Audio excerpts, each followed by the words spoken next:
ನಮಸ್ಕಾರ ಕನ್ನಡಿಗರೇ, ನಾನು ನಿಮ್ಮ ಶ್ರೀ ಯದು ತಿಲಕ. ನಿಮ್ಮ ಆರ್ ಕೆ ಮೀಡಿಯಾ ಚಾನಲ್ಗೆ ಮತ್ತೊಮ್ಮೆ ಸ್ವಾಗತ ಸುಸ್ವಾಗತ. ಇದು ಕತೆಗಳ ಲೋಕ, ಕಥಾ ಪ್ರಪಂಚ. ಸ್ನೇಹಿತರೆ, ಇವತ್ತಿನ ದಿನ ನಾನು ನಿಮ್ಮ ಮುಂದೆ ಹೊಸ ಒಂದು ಕಥೆಯನ್ನು ಹಳೆಯ ಎಳೆಯ ಜೊತೆಗೆ ತಗೊಂಡ್ಬಂದಿದ್ದೀನಿ. ಆ ಕತೆ ಯಾವುದು ಅಂತ ಮುಂದೆ ನಿಮಗೆ ಗೊತ್ತಾಗುತ್ತೆ. ಭದ್ರಪರ್ಯಂತರದಲ್ಲಿ ಇದು ಮೊದಲನೇ ಹಂತ, DRನ ಸೆಕೆಂಡ್ ಇನ್ನಿಂಗ್ಸ್ ಅಂತ ಬೇಕಾದ್ರೂ ಅಂದ್ಕೊಳ್ಳೋಣವಾ? ಹೌದು, ಹೀಗೆ ಕರಿಬೇಕಲ್ಲ. ತನ್ನ ಸೊಸೆ ಹಾಸಿಗೆ ಹಿಡಿದು ಮಗ ಪ್ರತಿನಿತ್ಯ ನರಳುತ್ತಾ ಇದ್ದಾನೆ, ಆದರೆ ಮಾಡೋ ಕೆಲಸವನ್ನು ಬಿಟ್ಟು ಮತ್ತೇನೋ ಮಾಡ್ತಾ ಇದ್ದಾನೆ ಅಂದಾಗ ಸುಮ್ಮನೆ ಇರಲು ಸಾಧ್ಯವೇ? ಹಾಗಾಗಿಯೇ ನಮ್ಮ ಡೆವಿಲ್ ಆ ಕಡಕ್ಕೆ ಇಳಿದಿರೋದು. ತನ್ನ ಅಥವಾ ತನ್ನ ಮಗನ ಶತ್ರು ಯಾರೆಂದು ತಿಳಿಯುವ ಹಾಗೂ ಆ ಶತ್ರುವಿಗೆ DR ಎಷ್ಟು ಕ್ರೂರಿ ಅನ್ನುವಂಥದ್ದನ್ನ ಮನಗಾಣಿಸುವಂತಹ ಹೆಜ್ಜೆ.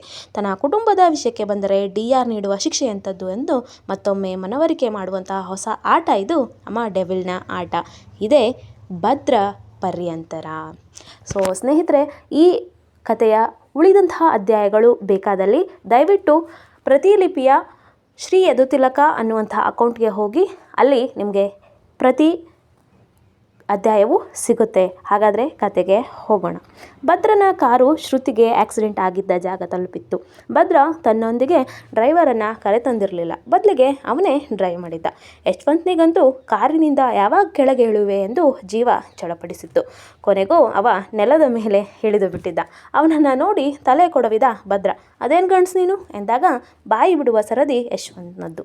ಭದ್ರ ಯಾರೇ ಆಗಲಿ ಬಿಡೆ ಎನ್ನುವ ಮಾತೇ ಇಲ್ಲ. ಅದು DRನ ಟ್ರೇಡ್ ಮಾರ್ಕ್. ಈ ಸರ್ ವಿಜುಗಿಂತ ಖರಾಬಾಗಿ ಮಾತಾಡ್ತಾರಲ್ಲ ಎಂದುಕೊಂಡ. ಅದಕ್ಕೆ ಹೇಳ್ತಾನೆ ನಮ್ಮ ಭದ್ರ, ಅವನ ಅಪ್ಪ ಕಣಲೆ ನಾನು, ನಡಿ. ಈಗಂತೂ ಯಶವಂತ್ ಪೆಚ್ಚಾದ. ಯಶವಂತ್ ತೋರಿಸಿದ ಶ್ರುತಿ ಗಾಯಗೊಂಡು ರಕ್ತಸಿಕ್ತವಾಗಿ ಮಲಗಿದ್ದ ರಸ್ತೆಯ ಮೇಲೆ ನಿಂತವನು 4 ದಿಕ್ಕುಗಳನ್ನು ಕೂಲಂಕುಷವಾಗಿ ನೋಡಿ ಅಳತೆ ಮಾಡುತ್ತಾನಿಂತ. ಅದು 3 ದಾರಿ ಕೊಡುವಂತಹ ಜಾಗ. ಅಲ್ಲಿ ಯಾವ CC ಕ್ಯಾಮ್ರಾ ಕೂಡ ಇರಲಿಲ್ಲ. ಸಾಧಾರಣ ಜನಸಂದಣಿ ಇರುವಂತಹ ಜಾಗ ಅದು. ಅವನ ನೋಟ ಈಗ ರಸ್ತೆಯ ಬದಿಯಲ್ಲಿ ಅಕ್ಕಪಕ್ಕ ಹರಿಯುತ್ತದೆ. ಅಲ್ಲಿ 2 ಸಾಧಾರಣ ಹೋಟೆಲ್ಗಳು ಮುಚ್ಚಿದ್ದು ಕಂಡವನಿಗೆ ಅವೆರಡು ಬಹಳ ದಿನಗಳಿಂದ ಮುಚ್ಚಿವೆ ಅನ್ನೋದು ತಿಳಿತು. ಅಲ್ಲೊಬ್ಬ ಚಪ್ಪಲಿ ರಿಪೇರಿ ಮಾಡುವ ಅಂಗಡಿಯಾತ, ಹೂವು ಮಾರುವ 2 ಅಂಗಡಿಗಳು ಬಿಟ್ಟರೆ ಸ್ವಲ್ಪ ದೂರದಲ್ಲಿ ಒಂದು ಟೀ ಅಂಗಡಿ ಮತ್ತು ಪ್ಯಾಸೆಂಜರ್ಗಳನ್ನು ಹತ್ತಿಸುವಂಥ 3 ಆಟೋಗಳು ಮಾತ್ರ ನಿಂತಿದ್ವು. ಈ ಆಟೋ ಚಾಲಕರೆಲ್ಲ ಟೀ ಅಂಗಡಿ ಮುಂದೆ ಠಿಕಾಣಿ ಹೂಡಿದ್ರು. ಭದ್ರ ತನ್ನ ಕಾಲರ್ ಗುಂಡಿ ಬಿಚ್ಚಿ ತೋಳು ಮಡಚಿ ಕೂಲಿಂಗ್ ಗ್ಲಾಸ್ ತೆಗೆದು ಯಶವಂತ್ ಕೈಗೆ ಕೊಟ್ಟು ಅವರ ಕಡೆಗೆ ಹೆಜ್ಜೆ ಹಾಕ್ತಾನೆ. ಆ ಆಟೋ ಚಾಲಕರು ಕುಳಿತು ಹರಟೆ ಹೊಡೆಯುತ್ತದಂಥ ಜಾಗ. ಅಂಗಡಿಗೆ ಮುಂದೆ ಅವರೆಲ್ಲ ಹರಟೆ ಹೊಡಿತಾ ಇದ್ರು. ತನಗೂ ಒಂದು ಟೀ ಅಂತ ಹೇಳಿ ಅಲ್ಲಿ ಕುಳಿತುಕೊಂಡು, ತಮ್ಮ ಸಿಟಿಗೆ ಇಲ್ಲಿಂದ ಎಷ್ಟು ದೂರ ಆಗುತ್ತೆ ಅಂತ ಹೇಳಿ ಅಲ್ಲೇ ಇದ್ದಂಥ ಒಬ್ಬನನ್ನು ಕೇಳ್ತಾನೆ. ಅರ್ಧ ಗಂಟೆ ಆಗ್ತದೆ ಸರ್ ಅಂದವನಿಗೆ ಮತ್ತೆ ಕೇಳ್ತಾನೆ, ಆಟೋ ಬಿಡೋದು ಲೇಟ್ ಆಗುತ್ತೆ ಅನಿಸುತ್ತೆ ಅಂತ. ಈಗ ನಂದು ಪಾಳೆ ಅಲ್ಲ ಸರ್, ಅಣ್ಣಂದು ಅಂತ ಪಕ್ಕದಲ್ಲೇ ಇರುವಂಥ ತನ್ನಷ್ಟೇ ವಯಸ್ಸಿನಂಥ ವ್ಯಕ್ತಿಯನ್ನು ಆ ಹುಡುಗ ತೋರಿಸಿದ ಭದ್ರನಿಗೆ. ಅದು ಇದು ಮಾತಾಡ್ತಲೇ ಅವರೆಲ್ಲ ಸಾಮಾನ್ಯವಾಗಿ ಅವನೊಂದಿಗೆ ಮಾತಿಗಳಿತಾರೆ. ಈ ಜಾಗದಲ್ಲಿ ಆಕ್ಸಿಡೆಂಟ್ಗಳು ತುಂಬ ಆಗುತ್ತೇನೋ ಅಲ್ವಾ ತಮ್ಮ ಎಂದು ಭದ್ರ ಕೇಳೇ ಬಿಡ್ತಾನೆ. ಅದಕ್ಕೆ ಅವರಲ್ಲೊಬ್ಬ, ಯಾವಾಗಲೂ ಆಗಲ್ಲ ಸರ್, ಆಗೊಮ್ಮೆ ಈಗೊಮ್ಮೆ ಅಷ್ಟೇ. ಹೋದ ತಿಂಗಳೇನೋ ಒಂದು ಆಕ್ಸಿಡೆಂಟ್ ಆಯಿತು, ತುಂಬ ಪಾಪ ಅನಿಸೋದದು. ಚಿಕ್ಕ ವಯಸ್ಸಿನ ಹುಡುಗಿ ಎನ್ನುತ್ತಾ ಮರುಕ ಪಟ್ಟನಾಥ. ಅದಕ್ಕೆ ಈ ಟೀ ಅಂಗಡಿಯವ, ಪಾಪ ಕಣಣ್ಣ, ಆ ಹುಡುಗಿ ನಮ್ಮ ಅಂಗಡಿಲೇ ನೀರು ಕೇಳಿ ಕುಡಿದು ನಿಮ್ಮ ಆಟೋ ಸ್ಟ್ಯಾಂಡ್ಗೆ ಬರ್ತಾಯಿತ್ತು. ಅಷ್ಟರಲ್ಲಿ ಆ ಬೇವರ್ಸಿ ನನ್ನ ಮಗ ಲಾರಿ ಅವನು ಗುದ್ದಿಬಿಟ್ಟ. ಪಾಪ ತುಂಬ ಸುಸ್ತಾಗಿತ್ತು ಆ ಹುಡುಗಿ, ಏನು ಕಷ್ಟ ಇತ್ತು ಏನೋ. ಅವನ ಮಾತಲ್ಲಿ ಮರುಕ ಇತ್ತು. ರಾಮಣ್ಣ, ಆ ಬೋಳಿ ಮಗ ಲಾರಿ ಡ್ರೈವರ್ ನೆಟ್ಗೆ ಎದ್ದ ಕಣೋ, ಕುಡ್ದಿರಲಿಲ್ಲ ಅಂತೀನಿ ಎಂದಾಗ ಭದ್ರನ ದವಡೆ ಬಿಗಿ ಆಯಿತು. ಅದೇಗೆ ಹೇಳ್ತೀಯೋ? ಟೀ ಅಂಗಡಿ ಆತ ಕೇಳಿದಾಗ ಅವನು ಲಾರಿನ ಅದೋ ಆ ಮರದ ಹತ್ರನೇ ನಿಲ್ಲಿಸಿದ್ದು. ನಾನು ಒಂದ ಮಾಡೋಕೆ ಹೋದಾಗ ಅವನ ಜೊತೆಗೆ ಮಾತಾಡಿ ಬಂದಿದ್ದೀನಿ. ಆ ಬೋಳಿ ಮಗ ನೆಟ್ಟಗೆ ಇದ್ದ ಅಂದಿದ್ದ.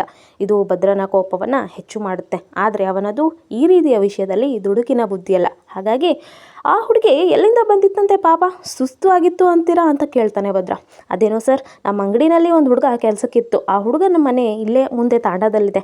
ಅವನು ಆ ಹುಡುಗಿ ಅಲ್ಲಿಂದ ಅವಸರವಾಗಿ ಓಡಿ ಬರೋದನ್ನು ನೋಡಿ ಹೇಳಿದ್ದ. ಅದು ಆ ಹುಡುಗಿಗೆ ಆಕ್ಸಿಡೆಂಟ್ ಆದಮೇಲೆ ಗುರುತು ಹಿಡಿದು ಹೇಳಿದ್ದು. ಆಗ ಅವನು ಮನೆಯಿಂದ ಕೆಲಸಕ್ಕೆ ಬರ್ತಾ ಇದ್ದಂತೆ ಎಂದವನ ಮಾತಿಗೆ ಮತ್ತೊಬ್ಬ, ಏನು ರಾಮಣ್ಣ, ಪಾಪ ಆ ಹುಡುಗಿ ಬದುಕಿ ಬಾಳೋ ವಯಸ್ಸಿನದ್ದು, ಹುಷಾರಾಗಲಿ ಎನ್ನುತ್ತಾ ಒಬ್ಬೊಬ್ಬರೇ ಅಲ್ಲಿಂದ ಎದ್ದು ಹೋಗ್ತಾರೆ ಮತ್ತು ಭದ್ರ ಅಲ್ಲಿಂದ ನಡೆದು ಬಿಟ್ಟ. ಆಟೋ ಹೋಗುತ್ತೆ ಬನ್ನಿ ಸರ್ ಅಂತ ಕರೆದಂಥ ಚಾಲಕನಿಗೆ ದುಡ್ಡು ಕೊಟ್ಟ. ಇನ್ನು DR ಸತ್ಯಶೋಧನೆಗೆ ನಿಂತ ಅಂದರೆ ಅವನ ದಾರಿ ಮತ್ತು ಅಪರಾಧಿಗಳಿಗೆ ಅವನು ಕೊಡುವಂಥ ಶಿಕ್ಷೆ ವಿಭಿನ್ನವಾಗಿರುತ್ತದೆ ಅನ್ನೋದು ಮತ್ತೊಂದು ಬಾರಿ ಪ್ರೂವ್ ಆಗೋದರಲ್ಲಿತ್ತು.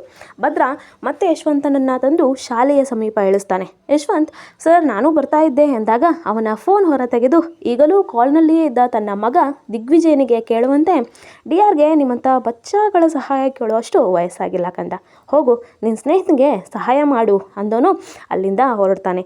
ಆಟೋದವರೊಂದಿಗೆ ಮಾತನಾಡುವಾಗಲೇ ಭದ್ರ ಯಶವಂತನನ್ನು ನೋಡಿರ್ತಾನೆ.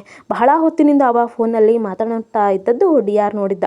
ಇನ್ನು ಅವನು ಯಾರ ಜೊತೆಗೆ ಮಾತಾಡ್ತಿರ್ತಾನೆ ಅಂತ ತಿಳ್ಕೊಳ್ಳೋದು ದೊಡ್ಡದಲ್ಲ ಅಲ್ವಾ. ಪೆಚ್ಚಾಗುವ ಸರದಿ ಈಗ ವಿಜುದಾಗಿತ್ತು. ತಕ್ಷಣವೇ ಕರೆಯನ್ನು ಅವನು ಕಟ್ಟು ಮಾಡಿದ್ದ. ಈಗ ಭದ್ರನ ಕಾರು ಬಂದು ನಿಂತಿದ್ದು ತಾಂಡ ಎದುರು. ಈಗ ಹೇಗೆ ಏನೊಂದು ಹುಡುಕುವುದು ಎನ್ನುವ ಯೋಚನೆಯಲ್ಲಿ ಕಾರಿಗೆ ಹೊರಗೆ ನಿಂತವನಿಗೆ ಎದುರಲ್ಲಿ ಆಟ ಆಡುತ್ತಿದ್ದಂಥ ಒಂದು ಹುಡುಗಿಯ ಹಾಕಿದಂಥ ವೇಲ್ ಮೇಲೆ ಕಣ್ಣು ಹೋಗುತ್ತೆ. ಅದು ತನ್ನ ಸೊಸೆಯ ದುಪ್ಪಟ್ಟ ಅವನಿಗೆ ಆಗ ಹೊಳೆದಿತ್ತು. ಇದು ಇಲ್ಲಿಯವರೆಗಿನ ಕತೆ ಇಷ್ಟ ಆಗುತ್ತೆ ಅನ್ಕೋತೀನಿ. ದಯವಿಟ್ಟು ಇಷ್ಟ ಆದರೆ ಶೇರ್ ಮಾಡಿ, ಕಮೆಂಟ್ ಮಾಡಿ, ಸಬ್ಸ್ಕ್ರೈಬ್ ಮಾಡಿ. ಧನ್ಯವಾದಗಳು.